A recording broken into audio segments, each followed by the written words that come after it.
로마서 12장 14절부터 21절의 말씀 한 절씩 보겠습니다. 너희를 박해하는 자를 축복하고 축복하고 저주하지 말라. 즐거워하는 자들과 함께 즐거워하고 우는 자들과 함께 울라. 서로 마음을 같이하여 높은 데 마음을 두지 말고 도리어 낮은 데 처하며 스스로 지혜 있는 채 하지 말라.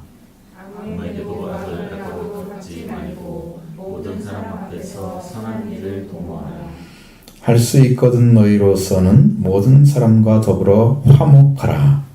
내 사랑하는 자들아, 너희가 친히 원수를 갚지 말고 하나님의 공평하심에 맡기라. 이렇듯이 원수 갚는 것이 내게 있으니 내가 갚으리라고 주께서 말씀하시니라.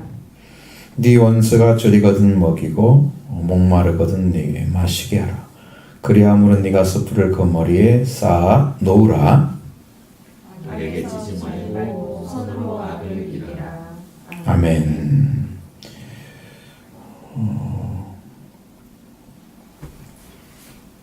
그리스도인들이 이제 생활의 문제, 자, 하나님께서 구원을 하시겠다는 구원의 약속에 대한 것, 그 다음에 이제 내려오면 그리스도인 생활을 어떻게 해야 되는가, 이제 구원받은 사람들을 대상으로 얘기하는 거예요.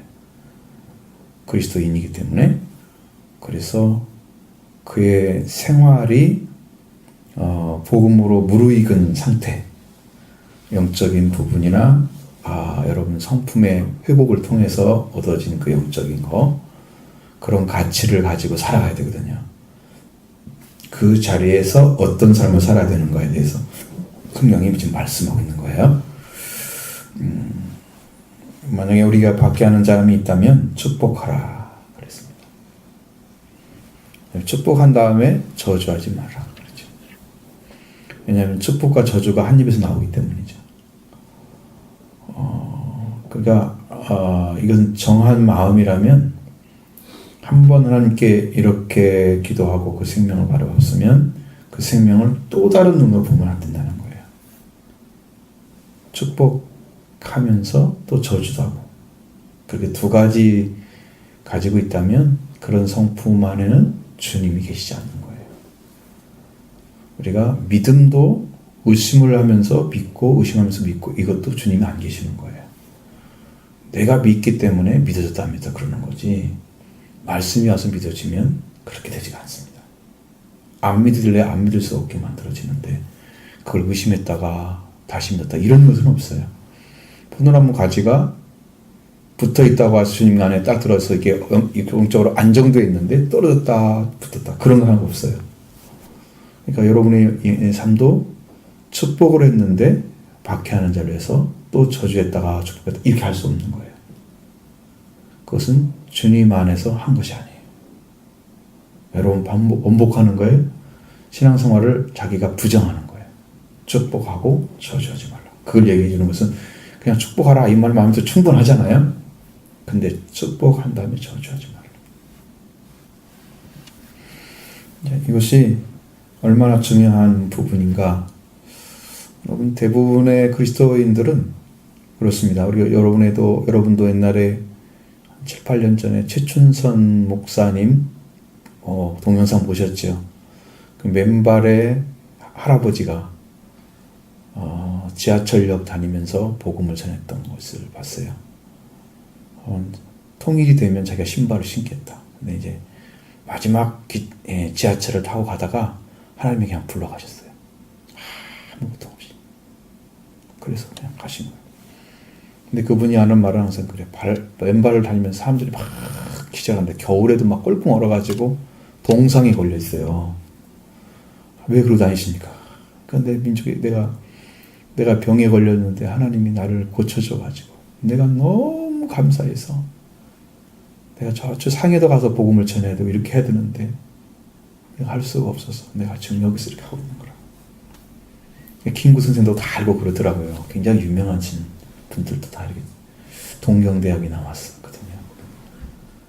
그렇게 하더니 그러니까 막 욕하고 이렇게 하면서 30년 정도 하니까 사람들이 보는 눈이 다 있을 거 아니에요. 어떤 사람 욕하고 다니고 어떤 사람은 좀 좋아하고 다니고 뭐. 그런 사람 뭐 그러면 할아버지 이렇게 하면서 막 빈정대고 이러면 어떡해 그러니까 불쌍히 여기지. 불쌍히 여기지. 전혀 저주스러운 말을 안 해요. 입에서. 너무 이상한 거예요. 집에 찾아가 보니까 옛날에 어마어마한 부자였어요. 그 아버지가. 상식을 뛰어넘는 부자였어요. 큰 동네 하나가 전부 자기 땅이었어요. 사람들이 가난한 사람 피난민들이 오니까 다 나눠준 거야. 그 자기는 집 한 채 딱 있는 거야. 그런 살았던 거지. 우리가 생각하면 축복하라는 말은 내가 복을 받은 자이기 때문에 할 수 있는 거예요. 받은 자의 특권이에요. 복을 받았으면 그 받은 자의 복을 누려야 돼요. 그리고 증거가 돼야 돼요. 저주의 말은 우리 성경에 말해서 악한 생각이나 악한 말은 입 밖에도 내지 말라 그러잖아요. 악은 모양이라도 만들지 말라. 하나님도 형상을 만들지 말라. 절하지 말라 그러잖아요. 형상 자체를 만들어 놓은 자체가 이미 절할 수 있는 가능성을 가지고 있는 거잖아요. 우리 안에도 악한 형상 자체를 만들지 말아야 돼요. 악의 모양 자체가 안 만들어져야 그 다음에 악이 안 나와. 그죠? 어떤 걸 만들어 놓고 그걸 하지 말라 그건 제일 어려운 거예요. 그게 어려운 거예요. 그걸 지킨다는 것은 신적인 능력이 아니면 안 돼요. 예를 들어서 선악을 아는 열매를 따먹지 말라 그랬단 말이에요.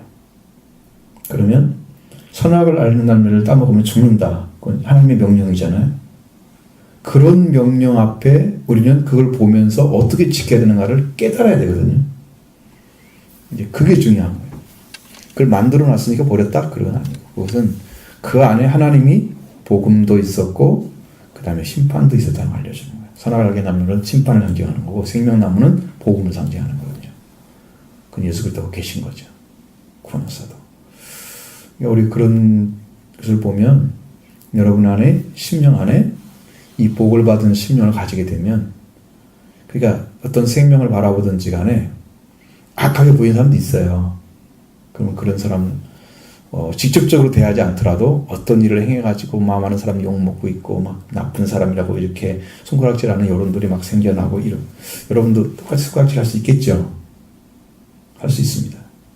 네. 어떤 분이 그런 얘기를 하더라고요. 문재인 대통령은 그냥 사람들이 헐뜯으려고 그렇게 찾아내는데 찾아낼 데가 없대요. 하물며 좀 총리라도 좀 나서고 좀 돌아다녀야 되는데 총도 그렇게 겸손하게 일하고 있으니까 헐뜯을 데 없다고 그러면서 이상한 얘기를 막 써놨어요. 너무 웃기게 써놨어요. 그러니까 굉장히 겸손하면서 말실수를 안 하시는 분이세요. 어지간하면 다 웃음으로 넘어가 버리고 굉장히 지혜로운 분이죠. 천주교인인데 상당히 또 지혜로운 분이세요. 우리 삶을 살아가는 데 있어서 다른 사람을 대하는 태도가 복받은 사람으로서 서 있으면 설령 나를 박해할지라도 축복을 하는 입술이 여러분의 열매가 되길 바라요. 축복을 하는 열매가 내 입에서 나와야 돼요. 축복한 다음에 나 너무 힘들어, 버거워 그럴 수도 있잖아요. 근데 그때가 하나님을 의지할 시간입니다. 여러분이 힘에 지쳐서 내 힘으로는 할 수가 없는 때가 왔어. 그 시간이 의지할 시간입니다. 그 시간이거든요. 그게 저주가 나올 수 있잖아요. 근데 그때 하나님을 의지하고 복을 내리는 거예요. 신앙이 확고해집니다. 그때 막 입에서 터져나오는 말 하고 싶은 말이 있으면 그때 죽으시면 돼요. 그 다음에 즐거워하는 자들과 함께 즐거워하고 우는 자들과 함께 울으라. 여러분 뭐 세상의 즐거움을 얘기하겠어요? 이것은 그렇지 않죠. 하나님 안에서 즐거움을 얻은 자들이 있어요. 은혜를 받거나 하나님 사랑을 많이 느껴서 너무 즐겁고 감사하게 막 생각하는 사람도 있죠. 그런 사람들이 뭐 네가 얼마나 은혜 받았다 이렇게 하면 안 되잖아요. 그는 정말 그랬습니까? 같이 동료하고 함께 즐거워져 기쁨을 나누는 거죠. 배가가 되는 거죠. 나도 기뻐해주고 이 사람도 기뻐해주고 하나만 있었으면 하나밖에 안 됐을 텐데 한 사람이 더 붙으니까 배가가 된 거야. 세 사람 있으면 세 배가 되는 거야. 기뻐해주는 거죠. 같이 같이 나누는 거. 그래서 행복한 거예요. 그게 나눌 수 있다는 건 행복한 것입니다. 네. 우리가 즐거움만 나누는 게 아니고 성경에는 이제 이렇게 우는 자들도 있으면 그것도 나눠야 돼요. 그 생명이 뭐 무슨 문제가 있든지 간에 고통이 찾아왔으면 아픔이 있을 수 있는 거고 그가 내가 느끼지 못하는 슬픔도 가질 수 있는 거고 우리가 알지 못하는 그런 서름 속에서 과거의 삶을 살아왔던 것들이 터져 나와가지고 올 수도 있는 거고 그러면 그것을 싸매면서 같이 가야 살죠. 나누는 거예요.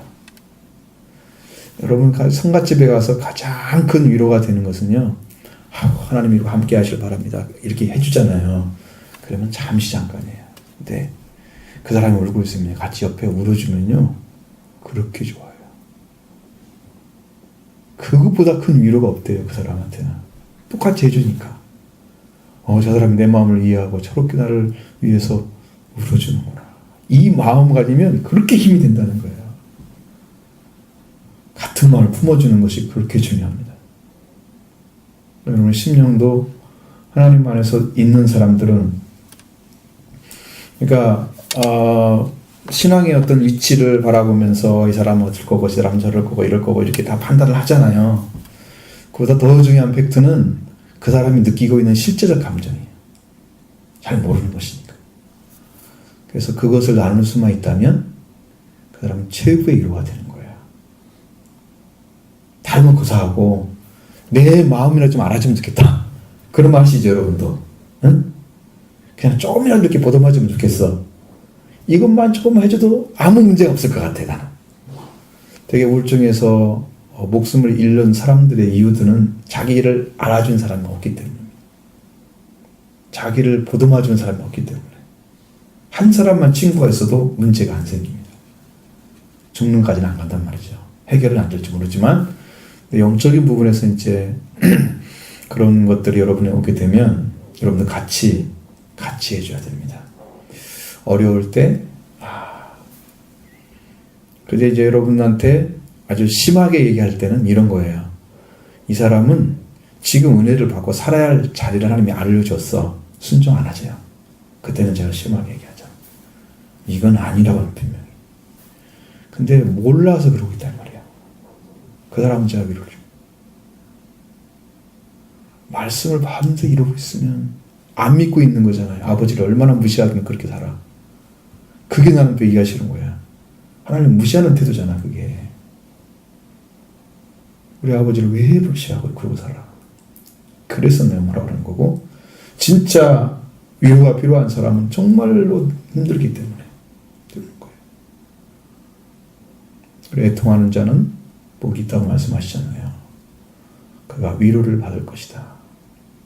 여러분 애통의 문제를 만약에 가지고 있으면 같이 애통하면 여러분의 그 마음이 그의 심령을 이해하고 위에서 기도할 수 있는 심령이 생겨지는 거예요. 근데 그 마음을 동조 안 하면 그 사람이 왜 그렇게 하고 있는지에 대해서 감지할 수 있는 시간이 없는 거죠. 피리를 불어도 같이 춤을 추고 좋아해야 되는데 너는 춤을 추는데 나는 가만히 있고 어떤 사람이 울고 있는데 나는 가만히 있고 아무 문제 없는 것처럼 보이죠. 사실은요. 굉장히 평정심이 강한 사람처럼 보이겠죠? 근데 아닙니다. 성경은 그렇게 말하고 있지 않습니다. 그러면 같이 동조하는 게 그렇게 가벼워서 그런가요? 아니에요. 생명을 사랑하기 때문에 그런 거예요. 사랑하기 때문에 하는 거고 사랑해서 만나는 거고 사랑해서 돕는 거예요. 그러니까 그런 심령을 여러분이 찾는 거예요. 그리스도인의 생활은 실제로 이제 영적으로 무르익은 사람들이 그 사람과 관계에서 어떻게 살아야 되는 가 이 문제를 좀 해결하는 거거든요. 이 그리스도인 생활의 아주 중요한 부분입니다. 가져가셔서 여러분이 아파하는 사람들을 같이 가서 눈물 한 방울만 흘려줘 보세요. 얼마나 큰 위로를 받는지.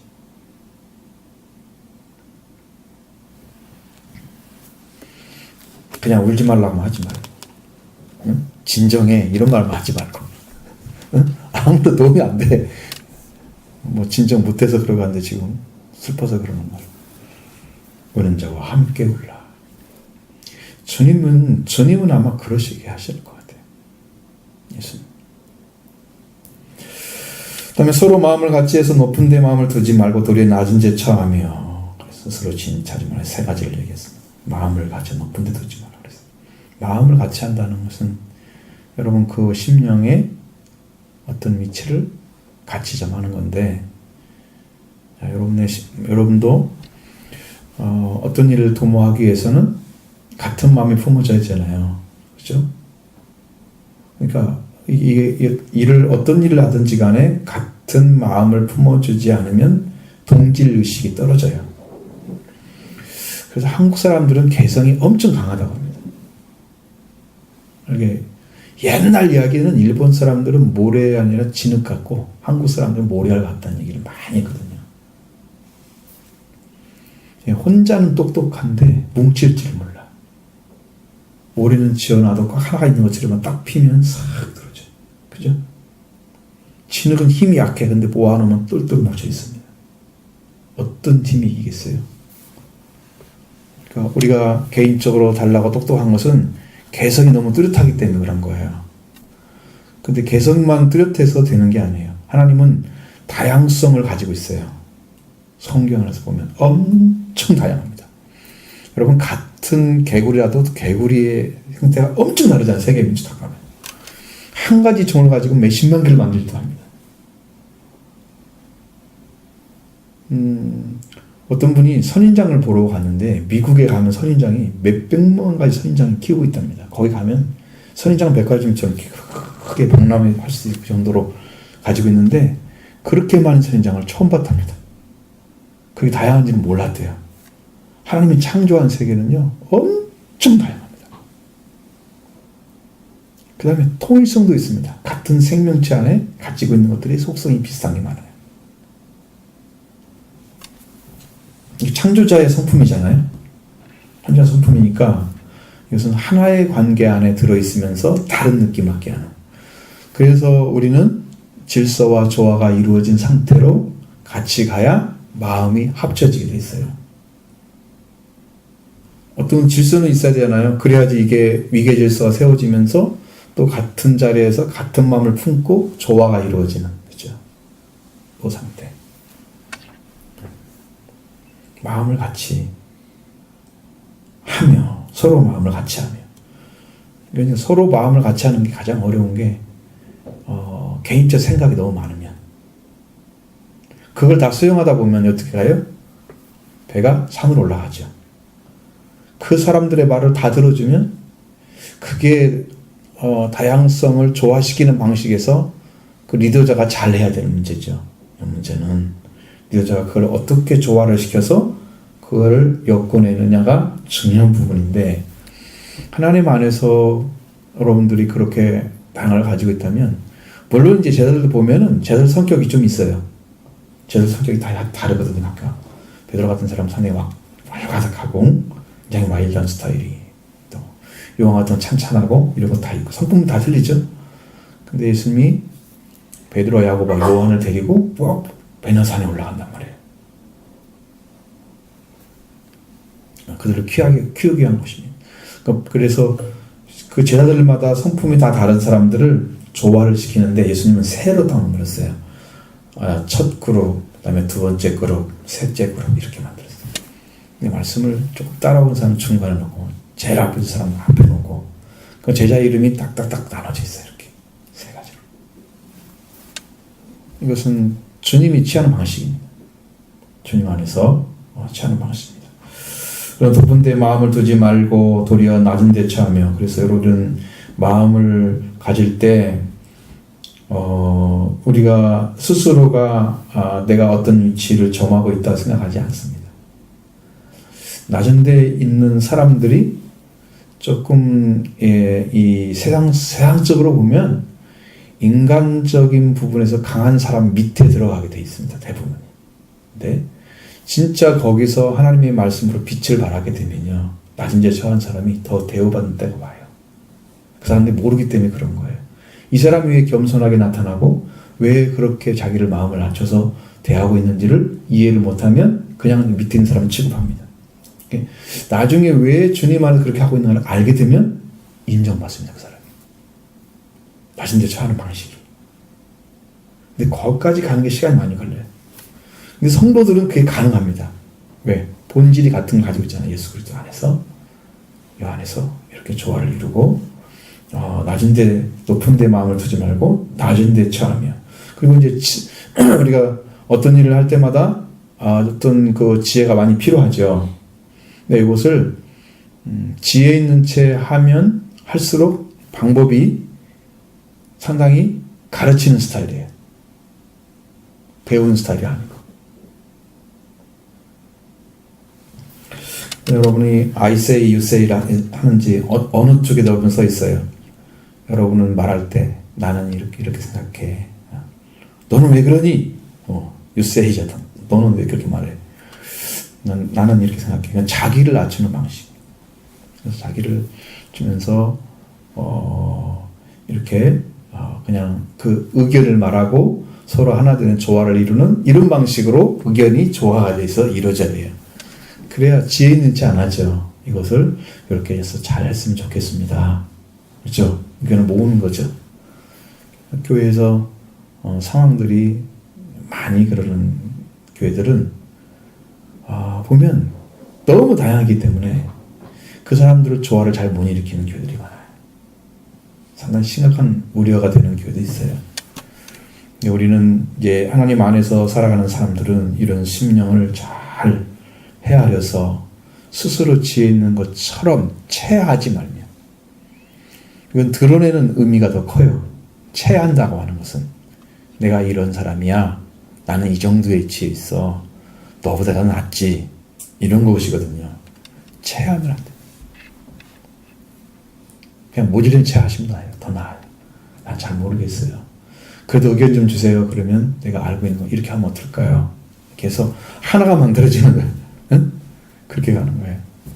그래야 지혜로운 체하지 않는 거죠. 그 다음에 아무에게도 악을 악으로 갚지 말고 모든 사람 앞에 선한 일을 도모하라 말씀하고 있습니다. 악을 악으로 갚는 것은 나쁜 관계를 더 나쁘게 만들어가는 작업입니다.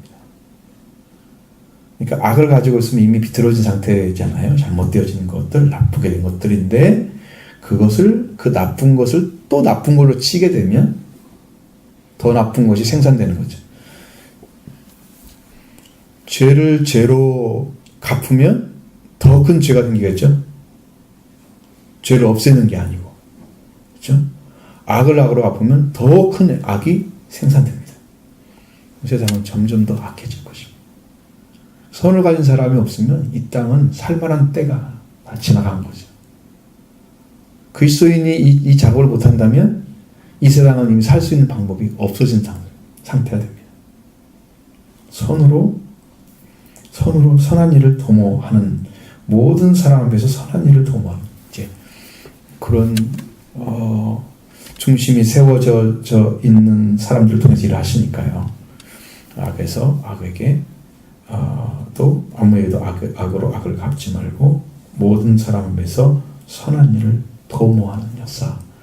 자, 이거 여러분, 이런 심령은 정말 모든 삶에서 이렇게 자제되어지는 상태, 절제가 이루어진 상태, 그 어떤 것도 영향받지 않는 상태가 되어 이걸 할 수 있어요. 악을 막 했는데 나도 기분 나빠, 나도 들어보니까 이게 뭐 느낌이 안 좋아, 그럼 나도 그게 나올 수 있잖아요. 그러니까 그런 것들이 그건 아니야, 하나님 말씀 이렇게 살아야 돼, 그 선을 가지고 있는 상태로 그걸 도모해서 나아도록 만들어가는 것은 그런 것에 영향을 받지 않아야 돼요. 그러니까 바울이나 이런 사도들은 삶을 보면 그 어떠한 악을 취하는 자에게 똑같이 갚은 적이 없습니다. 그러니까 예수 그리스도가 자기의 악을 행하는 자를 악을 갚지 아니하고 위협하는 자를 위협하지 않냐고, 그걸 어떻게 깨달아요? 그의 심령 안에 예수 그리스도의 성품을 알았기 때문에, 주님이 가진 것을 알고 있는 거예요. 그래서 그 말씀이 나오는 거예요. 그게 이루어진 거란 그래서 악을 악으로 갚지 말고 온 사람 앞에 선한 일을 도모하라. 그러니까 항상 우리의 삶은 선을 향해서 달려가는 거고, 선한 일을 위해서 우리가 필요한 어떤 일도 행해야 된다는 거죠. 선을 위해서. 악을 하는 것이 아니에요. 위험성이 굉장히 큰 거예요. 할 수 있거든 너희는 모든 사람으로 더불어 화목하라고 말씀하고 있습니다. 우리들의 삶의 하나님 안에서 살아가는 데 있어서 가장 어려운 게 뭐냐면 화목하는 것입니다. 할 수 있으면이란 말을 써놨어요. 모든 사람에게 화목하라. 그 말은 안 된다는 거죠. 왜? 내가 화목을 청했는데 화목하지 않는 성품을 가진 자, 아주 악질적인 사람도 있었거든요. 그러니까 할 수 있거든 이라는 말을 그래서 사용하는 거예요. 우리가 하나님 안에서 하나님이 주신 성품을 가지고 사람들과 화목을 이루어가는, 화해를 이루어가는 이런 성품을 가졌는데, 이 사람이 어느 사람에 가서는 이게 통하는데 어느 사람은 이게 통하지 않는 사람이 있어요. 그 부류들이 있어요. 아예 마음도 안 합쳐지고 자기 마음대로 생각하고 막 던져버리거든요, 말을.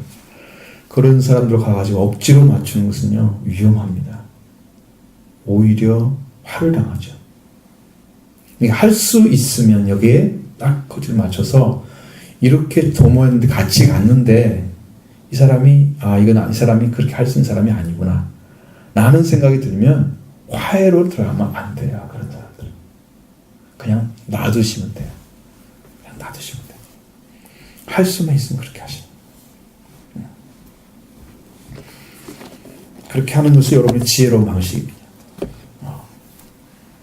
성경에는 이제 죄를 지어가지고 서로 분내어 싸우다가 그 밤을 새지 말라 그랬죠. 왜? 그때 밤이 지나가면 자기는요, 이런 것처럼 마음이 다 가라앉아갖고 다음날 딱 일어나잖아요. 그 물어보면, 괜찮아. 이러잖아요. 밤새 뭔 일은 일하는지 모르시죠? 그 밤새 들어갔던 것이 이 안에 쌓여져 있습니다. 어떤 일이 딱 벌어지면 그것이 탁 튀어나옵니다. 마치 용술철처럼 탁 눌러있는 거예요, 그것이. 그때 화해가 이루어졌으면 그것이 없었을 거예요. 서로가 관계가 회복됐을 거예요. 근데 그냥 그날 저녁에 그냥 지나갔어, 둘 다. 그럼 다 쌓여져 있습니다. 어떤 여건 어느 순간에 터져 나오는 거예요. 이 심력이 나오는 거거든요. 그때는 아주 폭발력이 대단합니다. 만약에 이런 것들을 많이 가지고 있는 사람들 있잖아요. 이걸 막 내보여야 되는데 못하고 막 마음에 쌓여야 되고 이런 사람들은요, 작은 일에도 엄청난 힘을 가진 막 폭발력 있는 그런 감정, 분노 그 조절이 잘 안 되는 그런 일을 합니다. 그래서 그런 것들을 안 되기 위해서는 여러분이 지금 할 수 있는 대로 이 자리에서 도모를 하셔야 돼요. 예를 들어서 여기서 문제 생겼으면 이 자리에서 끝을 봐야 돼. 그래서 그걸 가지고 끝까지 안 가도록. 그래, 화목을 그렇게 해서 이루어가셔야 됩니다. 왜? 우리에게는요, 하나님 안에서 보면 원수가 없습니다. 예수 그리스도가 그렇게 하셨듯이, 하나님이 그렇게 하고 계시듯이, 하늘에 계신 너희 아버지처럼 너희도 온전하라. 악한 자에게 비, 의로운 자에게 똑같이 비를 내신 하나님. 선한 자와 악한 자에게 똑같이 햇빛을 내리신 하나님. 그렇죠? 그런 하나님의 성품을 가진 그런 자녀이기 때문에 자녀는 그런 자리에 서는 거예요. 자녀는 아버지를 닮아야 되거든요. 성품이 커야 돼요. 내 사랑하는 자들아, 너희가 친히 원수를 갚지 말고 하나님의 진노하심을 맡기라. 자, 이 문제는 어떤 거예요? 여러분들이 이제 여기는 한 단계 뛰어넘었죠. 그냥 어떻게 사람의 힘으로 할 수 있는 부분이 지나간 사람들이야. 원수를 갚고 싶은 생각이 들었어. 정도까지 갔어. 사람들이 그런 때 올 때는 어떻게 대체를 하느냐? 그러면 대체로 그걸 가지고 어떻게든지 간에 방법을 선택해서 그걸 치명타를 주기 위해서 일을 합니다. 내가 이만큼 당했으니까 너도 한번 당해봐. 그죠? 죽이고 싶죠? 치고 싶죠?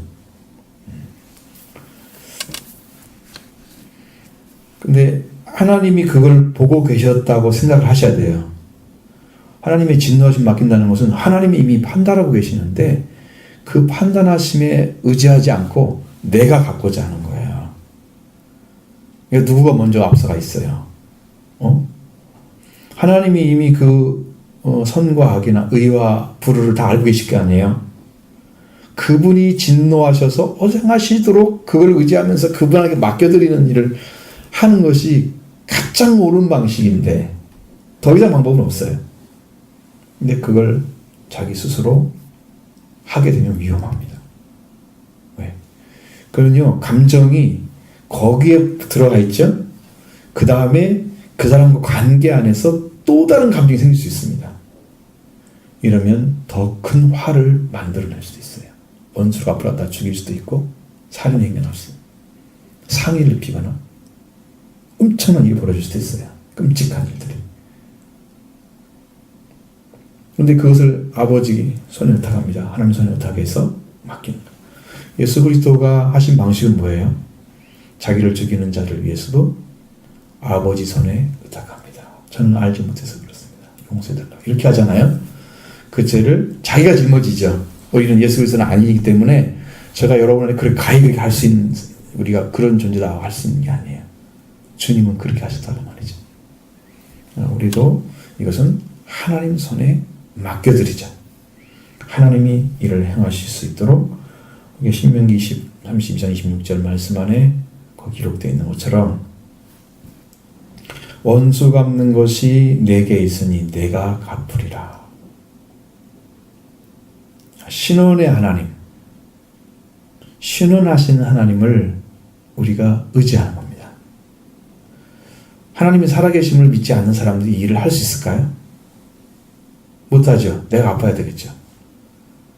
그런데 TV나 이런 데 가보고 보면은요, 원수를 갚아가지고, 아, 참, 통쾌하겠다. 그 집에 딱 가면은 물어보잖아요.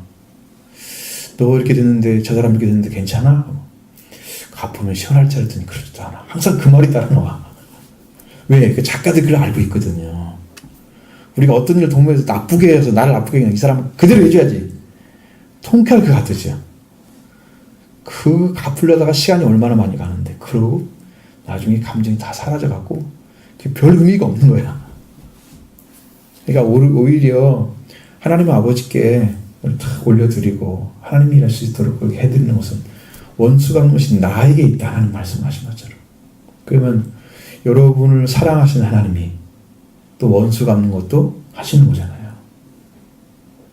그 생명을 하나님께 맡겨드리고 하나님이 행하실 수 있도록.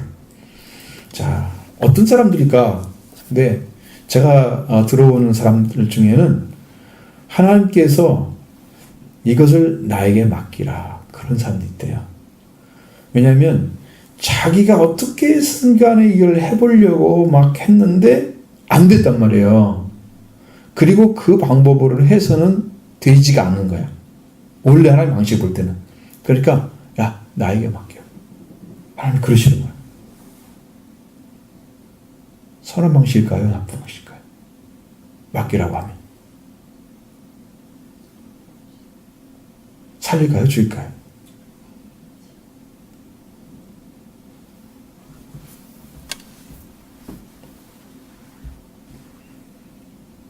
전에 이제 여러분도 다 아시는 것처럼 지금은 아니고, 지금은 이제 그분이 모르겠어요. 나왔는지는 모르겠어요.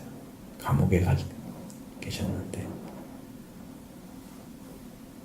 그때 산일선교교회 안에 문제가 있었을 때 하나님께서 말씀하셨어요. 목사님이 기도하니까 야, 그건 나한테 맡겨 그러셨어요. 그때 내 손에 넘어갔어. 하나님 손에 넘어가니까요, 하나님이 치리를 해가지고 다 감옥에 집어넣는 거예요. 물론 회개를 위해서 그렇게 하시겠죠. 그러면 나올 때쯤 되면 또 걸어가지고 또 넣는 거예요. 지금 출소를 하신 것 같아요. 근데 회개가 안 됐어요, 안에서 아직도.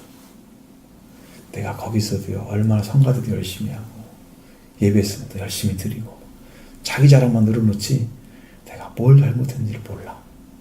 그러니까 그건 훈련이 아니에요. 그러니까 결국은 하나님이 이스라엘 백성들을 그들의 죄 그들의 잘못된 것들을 고쳐주기 위해서 바벨론 포로로 가지만 돌아와서 온전해졌는가? 그것은 이퀄이 아닙니다. 똑같지 않다는 거죠. 그렇게 되어지지 않습니다. 쉬운 것이 아니에요.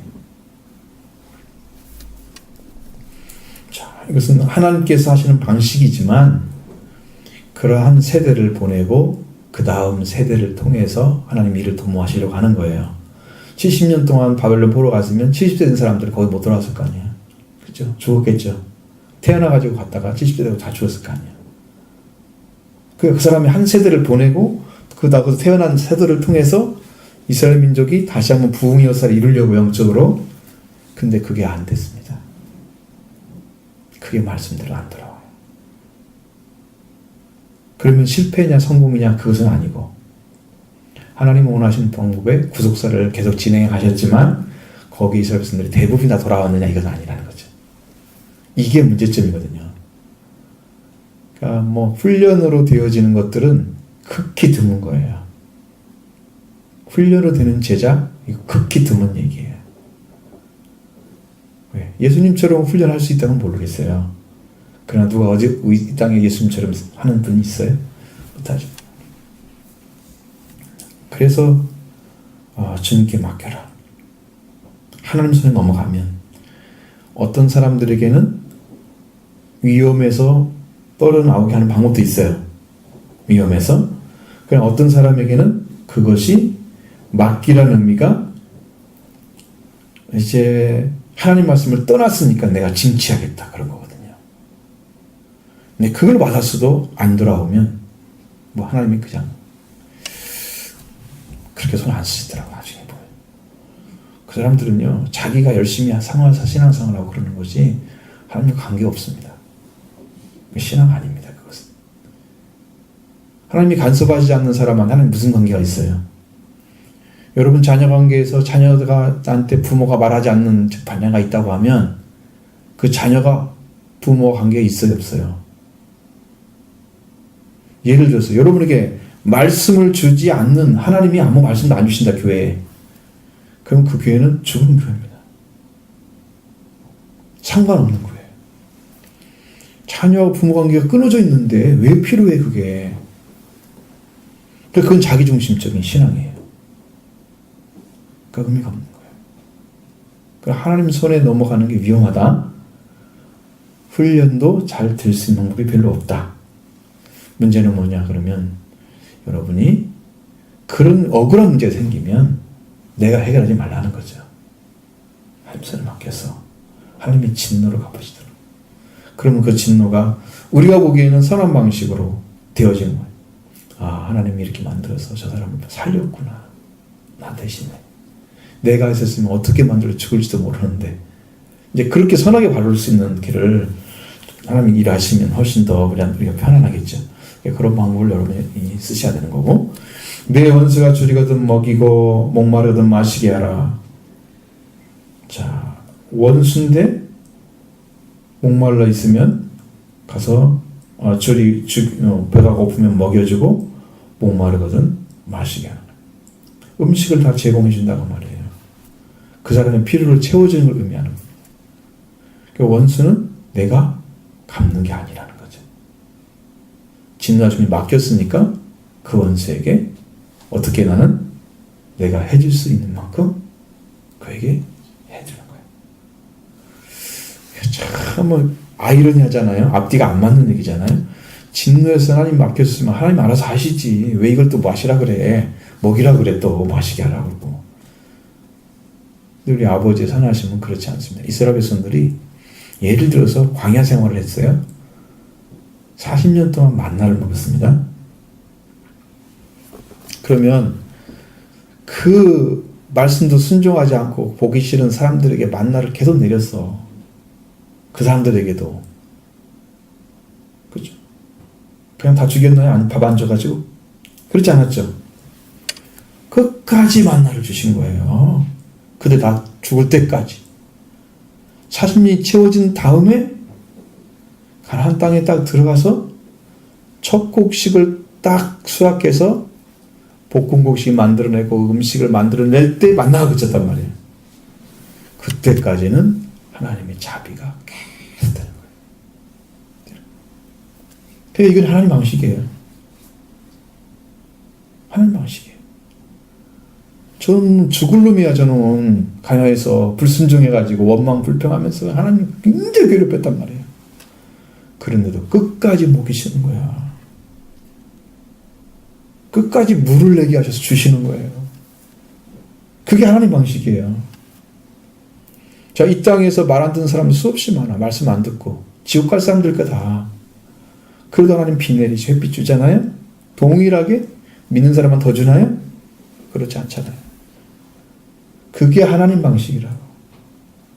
그게 하나님 방식이니까 여러분의 성품이 그렇게 자랐으면 그렇게 하는 거야. 그 성품을 가지고 살아라는 말이죠. 그냥 원수는 그냥 아예 다 끊어버리고 너는 죽어라 그렇게 하지 않았습니다. 그게 아버지의 자비를 하십니다. 그러니까 예수님도 지옥에 갈 때까지 어떤 분이 이제 지옥에 가서 문을 딱 보니까 이곳에 들어간 자는 다시는 살 수 있는 길이 없다. 그래서 다 써놨는데 갑자기 지옥에 들은 사람을 딱 나오니까 찬송 소리가 들려오는 거야. 하늘에서.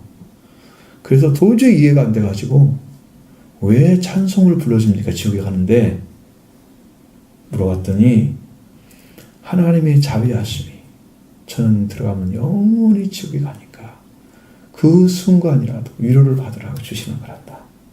그러시는 거야. 지옥에 가는 생명이라도 찬송을 듣게 하고 들어가게 해줘. 그게 하나님 사랑이래요. 누가 알 수 있어요? 그 마음을. 그렇죠? 누가 이해를 하겠어요? 하나님의 마음을. 그러니까 이게 말씀을 이해하셔야 돼요. 뭐 원수라고 해서 그냥 그렇게 막 되는 게 아니고 우리가 악한 자가 꿔달라고 뭐 그냥 주라고 그러잖아요. 그렇죠?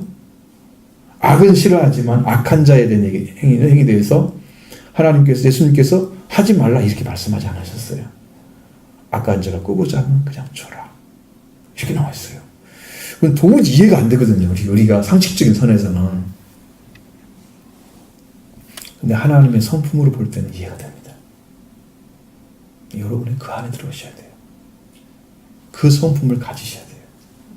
그게 아버지 자식의 모습이야. 그래서 그의 숯불을 그 머리에 쌓아놓으라. 뭐 숯불이 쌓아지면 어떻게 되겠어요? 머리가 다 타지겠죠. 이게 이제 원수 갚는 것이 하나님께 있다는 것을 말씀하고 있습니다. 악에게 지지 말고 선으로 악을 이기라. 사실 이제 기독교인들, 신앙인들의 모습은 선으로 악을 이기는 삶의 모습입니다. 그게 싸움이에요. 바울도 선한 싸움을 싸웠습니다. 믿음의 길을 지켜갔습니다. 달려가지를 마쳤습니다. 그래서 의의 멸류관에게 예비되어 있다고 말씀하고 있어요. 우리의 삶도 똑같습니다. 우리의 사는 것이 끝까지 선을 도모하면서 선을 위해서 살아가다가 악이 올지라도 악을 선으로 이기면서 이거 참 이상한 거예요. 선으로 악을 이길 수 있는 방법이 뭐가 있을까요? 어떻게 이깁니까? 이것은 다 숙제죠. 자, 여러분 안에 악을 행하고 막 하는 것에 대해서 막 이렇게 마음에 불평불만이 있고 막 싫어하는 것도 있고 막 이런 게 나오잖아요. 그때 순간에 어떻게 마음을 가져야 이길 수가 있어요? 나는 어떻게 해야 돼요? 같이 욕하고 있어요? 그거 지는 거예요. 이것은 하나님 안에 삶은 이건 아닌데 나는 것을 구분해야 돼요. 내가 하나님은 이렇게 하는 것이 아닐 거야. 분명히 말씀하시는. 그리고 이제 말씀 비춰봐야 되겠죠? 성령께서 오셔서 가르쳐주면 보이죠? 그런 방식으로 도모하지 않고 말씀으로 따라가게 되면 거기서 그게 구분됩니다. 확실하게 적어나게요. 우리는 선을 도모할 수 있습니다. 악에게 지지 않으려면 여러분 선의 영향력, 강한 힘과 그런 능력이 여러분 심령 안에 와 있어야 돼요. 예수 그리스도도 그렇게 하셨어요. 예수님의 생명을 위한 그 부분을 보시면 예수님도 그런 위기들이 오잖아요. 사람들이 막 닥쳐오고 욕하고 막 이런 문제 오잖아요. 그러면 하나도 흔들리지 아니하시고 항상 그 선한 말씀만 하세요. 그 안에 뭐가 있기 때문에 그것을 만약에 그 사람이 악을 말해가지고 내가 똑같은 악을 말했다 그러면 나는 지는 거예요. 그런데 거기다가 선을 말했어요. 그럼 이긴 거예요. 선만. 똑같이 욕하니까 욕 똑같이 했어요? 난 진 거예요. 욕하면 욕하지 아니하고. 위협했어요? 나도 똑같이 위협했어요. 내가 어떤 사람인지 알아 네가? 너는 멸망을 당할 거야. 예수님 만약 그렇게 했다고 봐? 사람들이 어떻게 돼요? 못 따라오죠. 위협하지 않습니다. 욕을 그냥 먹어드리는 거예요. 사람한테. 같이 안 하는 거예요. 그래서 주님은 그 선한 방식으로 선한 말씀을 통해서 사람들의 악을 다 이겨갔습니다. 그러니까 말씀의 능력 외에는 선으로 악을 이기는 방법이 없어요. 예수 그리스도가 걸어가신 방식대로 하시면 돼요. 나쁜 말 하면 똑같이 나쁜 말 해가지고 화가 나가지고 막 같은 말 하면 나는 진 겁니다 지금. 너나 똑같아. 쌤이야. 쌤이지. 그게 한성기를 넘었으면 같은 말 하지 않으면 돼요. 하나님의 말씀으로. 자, 이렇게 이겨서 여러분의 생명 안에서 이루어지는 여러 가지 문제들을 말씀과 함께 주님과 함께 이렇게 승리를 해가는 방법이 선으로 악을 이기는 거다. 그러니까 여러분 신명을 그렇게 쓰셔야 됩니다. 마음 씀씀이가 달라져야 됩니다. 거기서 변화가 엄청나게 와요. 그러니까 우리 주님은 이미 그게 완성이 되어 있었기 때문에 그 어떤 사람도 예수님을 넘어뜨릴 수가 없었어요. 근데 문제는 우리잖아요.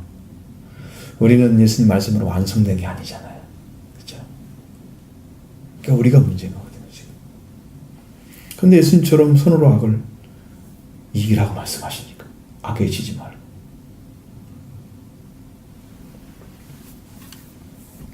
여러분은 이제 출애굽기에서 쭉 넘어오잖아요. 출애굽을 하고 광야에 나오죠. 가나안 땅에 들어가죠. 자, 3단계로 들어가잖아요. 근데 광야 생활이 끝나는 사람들 있죠. 그런 이제 초막절에 들어간 사람 같은 가나안 땅에 들어간 거예요. 자, 그 사람들은 이룬 사람들이에요. 바울이 말한 것처럼 이룬 자들을 말씀하고 있잖아요. 근데 이제 거기에서 그 이룬 사람들이 사탄의 해를 안 받는 거 그건 있어요. 근데 사탄이 끊임없이 도전합니다. 싸움이 더 커요. 광야 생활은요, 하나님을 믿느냐 안 믿느냐 이거 시험이거든요. 광야 생활은. 근데 여기 딱 넘어가면 가나안 땅에 들어가면 사탄과 싸움이 시작돼요. 거기서부터 더 영적으로 힘들어요.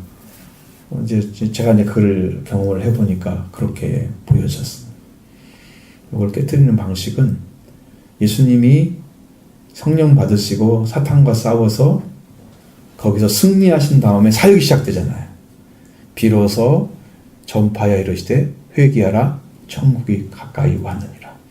이제 복음이 터지면서 사역이 시작되는 거예요. 사탄을 이겨야만 사역이 일어나는 거예요.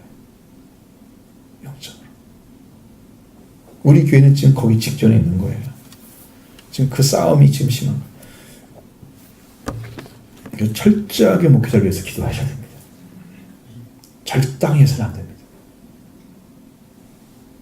저도 이제 기도하는 것을 좀 힘쓰는, 제가 이번 주 많이 생각을 했는데 지금 그게 잘 안 되고 있는데, 그래도 지금 조금은 더 열심히 이렇게 기도하려고 좀 마음하고 생각하고. 그래서 그 문제, 영적인 문제, 제 해결점이 뭔가도 알아요. 어디 위치에 가면 되는지 알아요. 하나님의 말씀이 어디서 사역이 일어나는지 알아요. 경험이 없으면 저는 모르죠.